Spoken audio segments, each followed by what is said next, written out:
Hey everyone, I wanted to introduce you to an application where you can look at three-dimensional structures of proteins. There's an application that's really easy to use that I recommend kind of being the one to use is an application called PyMOL, and I think the PY stands for Python because it was written in Python. This is was written by an academic lab, and now it's being distributed by a Schrodinger software company.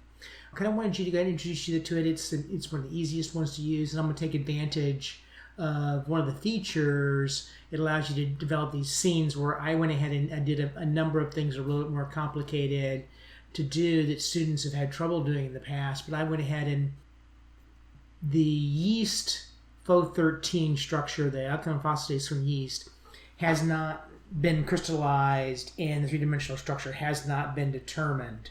So what we did was Dr. Wasco about a year ago went ahead and took the mouse PGP structure and had it and used that to predict the structure of the yeast enzyme molecule. And then what I've done is I've merged it together with the mouse structure, so I can put in where the magnesium ion is, and there's some nitrates that were present in that structure that simulates where the phosphates may be leaving and give you an idea of where the active site is. So we've got those in there, and I saved that as a session file. And file, I'll go ahead and go up here, open recent, and for me it's the open recent. It's the file that has magnesium added to yeast structure.pse.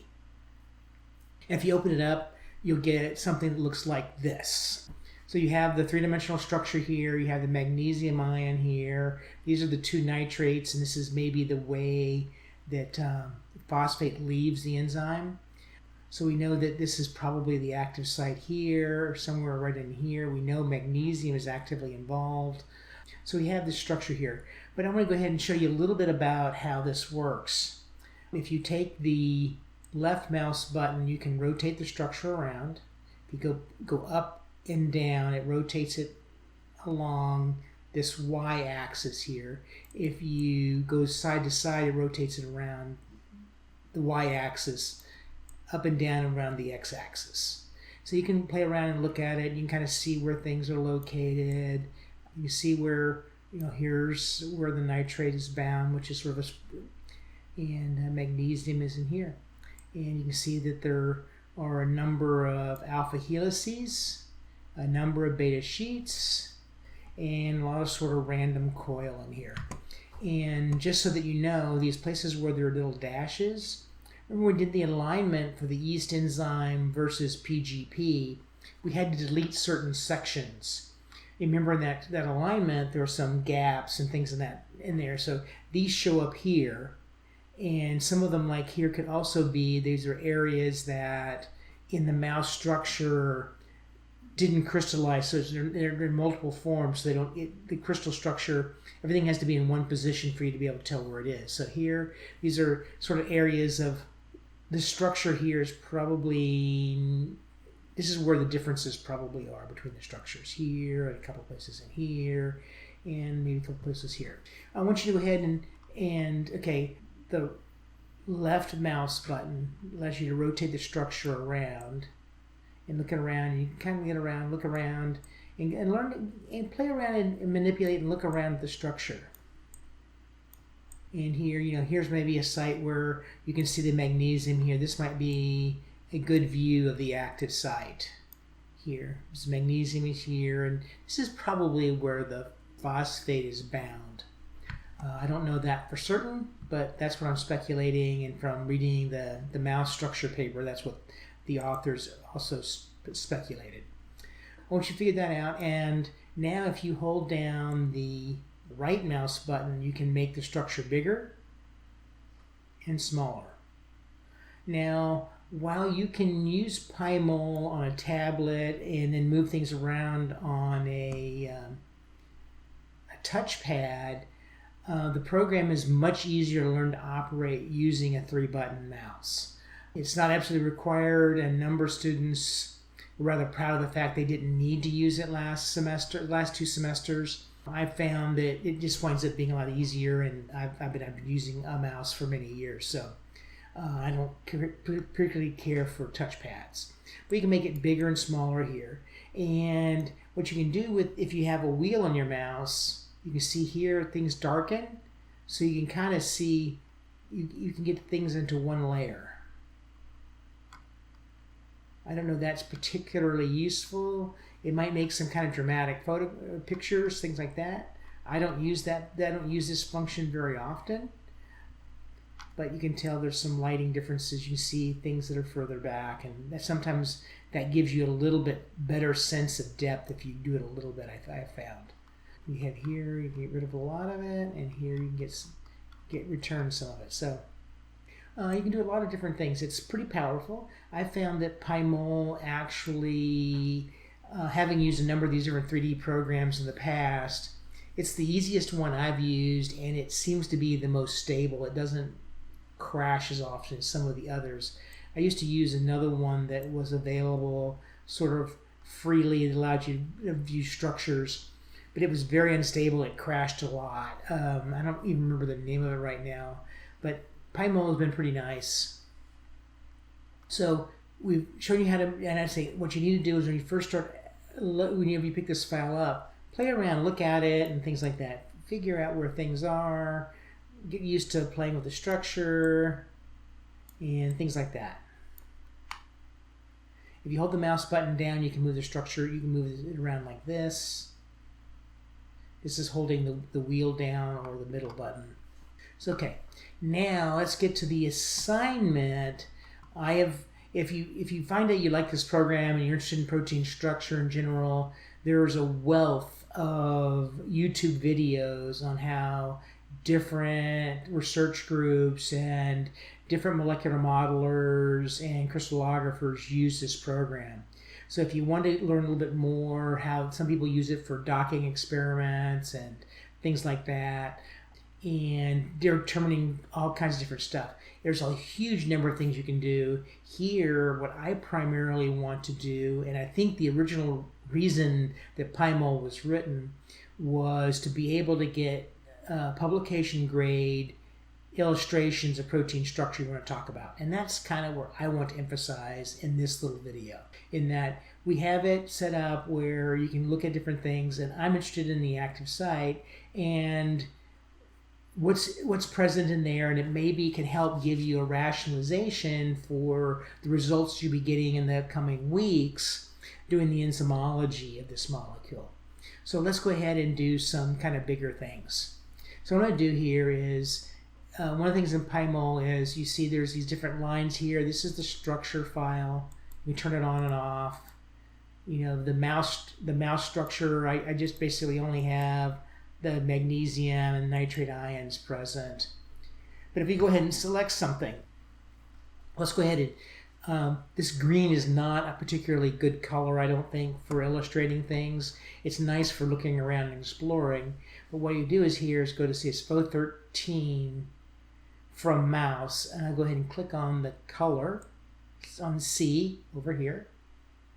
And let's turn it gray and make it, I like this 90 gray. It's kind of a nice neutral color. It gives a background where you can kind of see what the structure looks like and that sort of thing. Now, what I'm going to recommend doing is, I want you to go ahead and get familiar with making selections. And you can make selections of individual residues by looking at the sequence up in here. But what I'm going to do here is, I'm going to click on the magnesium, and you see the little dot here and there. I want to change that selection color. I want to change that. And I want you guys to change it to red. I want it to be bold, and I want you to be able to see it, because the magnesium ion is important for the catalysis of O13. The next thing I'm going to do is, I'm going to click on it again to unselect it, and then I'm going to select the 2 nitrates. This little lilac color looks okay, but I'm thinking that, let's go to color here and go to yellows. And I'm thinking maybe something like either yellow or yellow-orange, or maybe this wheat color. That wheat color looks good. So and that kind of looks, nitrates, a lot of nitrates are kind of yellow in color. So here they are. Now I want you to look around the structure a little more and see kind of where things are. Now I will go ahead and say that I want you to go ahead and find the amino acid residue that where you're making your mutation. In the original form that I had you guys fill out, I gave an example of A72, alanine 72, changing it to valine. And so to continue on that sort of theme, I'm going to go ahead and do that in this illustration. Now I also posted, so I told you that not all the residues crystallize, so, and there are these gaps, so the numbering for like this A72, alanine 72, will not necessarily be 72 on this structure. Actually, it is 66. So I'm going to click on A66. In what PyMOL does is this, it's the ones digit is over the amino acid. So this 66 over an A, over this A, this is the A that's the same as A72. So I have it highlighted. And see here, you notice right in this area right here, you see those little dots there? Those are the coordinates for the amino acids there. So since that is selected, I'm going to go to color. I'm going to make it green. And then there's this little S here. These are what the structures look like. I'm going to click on that little S right here. And I'm going to go down to sticks. And I will go ahead and click on that A and unselect it. So you notice right here there's the alanine residue. So what I would do now for your assignment is look around and see, maybe find out sort of how this might be interacting with the active site and that sort of thing. And I don't know what the catalysis is going to be. So you might want to I would go ahead at this point, if I'm in this program and I only want to use it once during the semester, I would go ahead and make multiple angles of it. So here's one, here's a scene. You can actually save the orientation here. So what I'm going to do here is go to Scene, Store, and I'm going to call that F1. So this is going to be F1. Now I'm going to make it bigger and move it around. So here I have the amino acid here, the magnesium here, and the active site here. This looks like this might be another good orientation. So I'm going to go to Scene, Store, F2. And you'll see why I'm doing this later. And let's go ahead and maybe rotate it around a little bit more. Let's go ahead and see. Oops.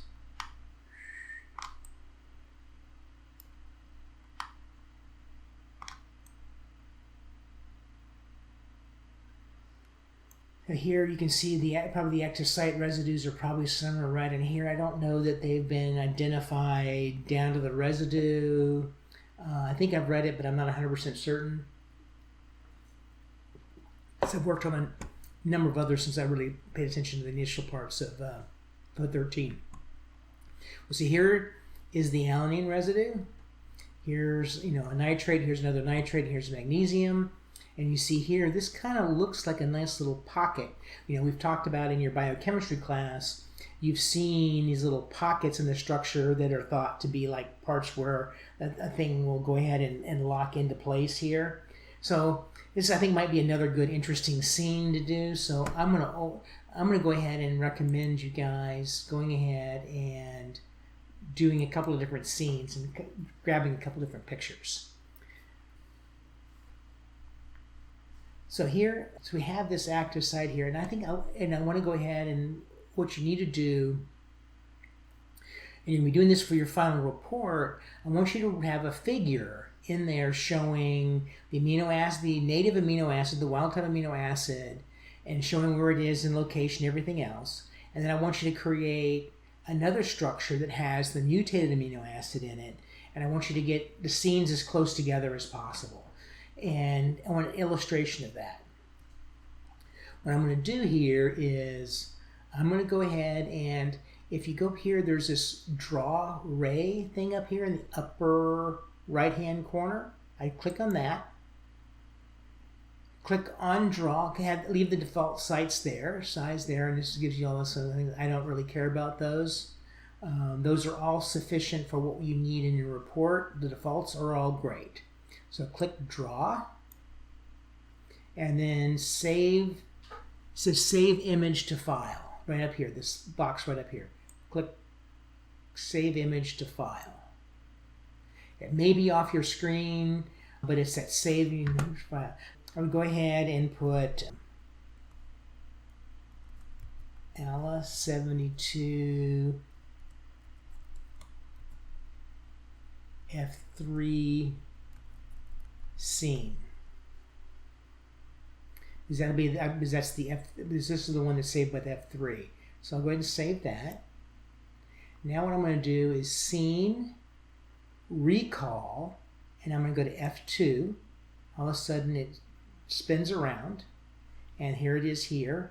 And so what I'm going to do the same thing is draw, save image to file. I'll call it A72 scene F2, just so that I know how I got there. I need to name these things a little bit different so I know what the distinction is. And then I'm going to go to scene, recall, and F1 is the bigger structure. And it's sort of like a top-down view that might be interesting. So I'm going to go ahead and print that one as well. Save to file. It's A72 F1 scene. Okay, so now one of the nice things that PyMOL has, if you want to go ahead and substitute and maybe get an idea of where an amino acid is and what changes might have occurred, it'll make a few little changes, but it'll give you an idea of where it is, and it might give you some ideas of the chemistry. Like if you have an increase or a decrease in activity, you might have an idea what it means. What I'm going to do here is go to Wizard, Mutagenesis, Protein. And you see down here in this corner here, there's this mutagenesis panel that comes up. So what I'm going to do here is I'm going to go back to this A66. Click on it, it'll move. And here it says no mutation. I'm going to change that mutation to valine. And notice here the valine residue comes out. You see a little bit more residue here. I'm going to click apply. So now it's green.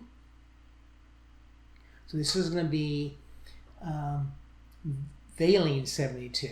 So now what I'm going to do is I'm going to regenerate all the same pictures once again, and it'll be in the same orientation as the previous one. So I'm going to go to scene, recall, F1. So now it's in that position.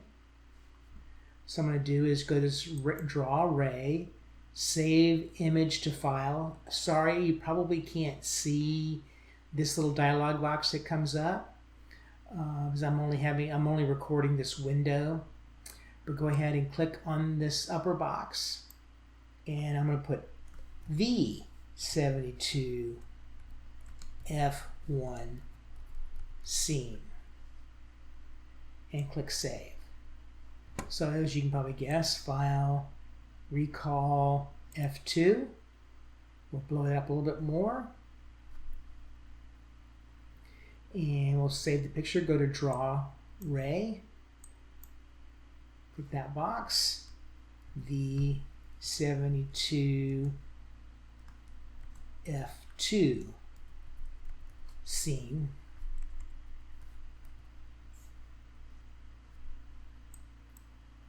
And now I'm going to go to scene, recall, and F3. And, oh, what I'd asked you everyone to do, whenever you're doing the mutagenesis, you can click done, is I actually wanted, and I forgot this step, I wanted you to change the altered amino acid to cyan.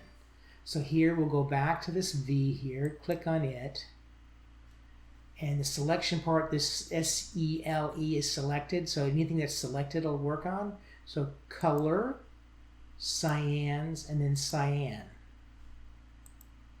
So now it's in the one seen here, so ray trace, save image to file, V72, scene F3. Now click save. I'll go through here and go through the scenes and generate these pictures real quick because I want to make sure they're all consistent and all the same. So it'll be draw ray trace right here, save image to file, V72, F2, scene. And now I will go to scene, recall, and F1. It gives you the broader view. It'll be in cyan. And go back over here to draw ray trace. Save image to file. V72 F1 scene. Now you can name these anything you want. I happen to know these would spur my memory, and that's all I want you to be able to do is save them to whatever name makes sense to you. So what I've done now is I've generated 3 different pictures of the structure with the amino acid that I'm altering the original wild type alanine in green, and I've made the mutation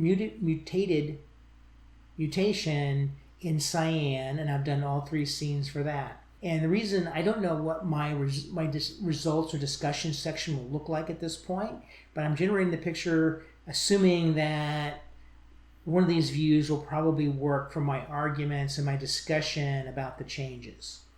So have these, and so part of your assignment, let me look here at your structures, and change to gray, change to magnesium, green, cyan.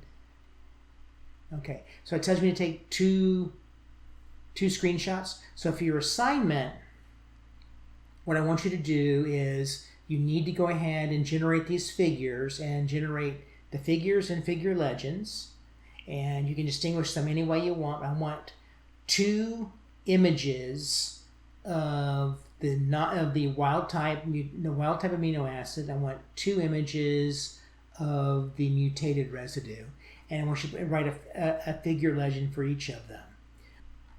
And these will eventually go into your final report. And that's all I want you to do, because I want the main thing, the only thing I really want you to learn out of this is I don't want you to become an expert at PyMOL. I want you to be familiar that a tool exists to look at structures, and this one's a pretty easy one to use. There's some others. I use one on my iPad. I don't remember the name of it right now, but it works out relatively well. I can't do as many changes that I would like to make as I can in PyMOL with that application. This is my kind of go-to one, even though I can only use it for this class. And you can download it, and the software key is in the software section of Blackboard in case you need it. But we went ahead, and what we've done is I've talked to the company and got the business development person to send me a key. And you notice here the illustration here it says for educational use only, so I really can't even use this for publication. Technically, the license is just for teaching and you using this for a report in this class. But it's kind of a fun application to use, and feel free to learn to use it. And as you see this video, and I've explained a lot of things, I think it's taken less than 30 minutes. So, and probably another 5 minutes of creating a Word document and writing the figure legends, and this assignment will be done. So hopefully it won't be too trying. I'm attempting to have PyMOL added into the computer lab, which is kind of across the courtyard from the lab. I'm not sure if I'm going to have that done. I'm trying to get it also in the lab. But if you have any issues, let me know. But a lot of people have we've used this every semester, and people have done pretty well with it. Hopefully we'll be able to do it in the lab, and maybe you'll be able to say, if you have trouble, I can walk you through in the lab how to. Thank you for your help. Thank you for your attention, and we'll see you later. See you in the lab. Bye.